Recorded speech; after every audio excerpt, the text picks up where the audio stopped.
Praise the lord. ప్రభు అయిన యేసుక్రీస్తు నామంన మీ అందరికీ శుభములు తెలియపరుస్తా ఉన్నాను. ఈ యొక్క వాగ్దానాలచే మీరు ఆదరింపబడినట్లయితే తప్పకుండా ఇతరులకు షేర్ చేయడానికి ప్రయత్నించండి. దావీదు ఈ వచనంలో ఒక గొప్ప విశ్వాస ప్రకటన చేసి ఉన్నారు.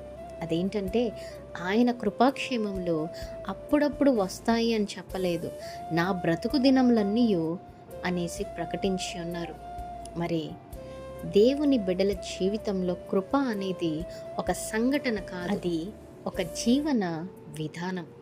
క్షేమము అనేది కేవలము సమస్యలు లేకపోవడం కాదు, కానీ ప్రతి పరిస్థితిలో దేవుని సన్నిధి, రక్షణ, సమాధానమును అనుభవించడము.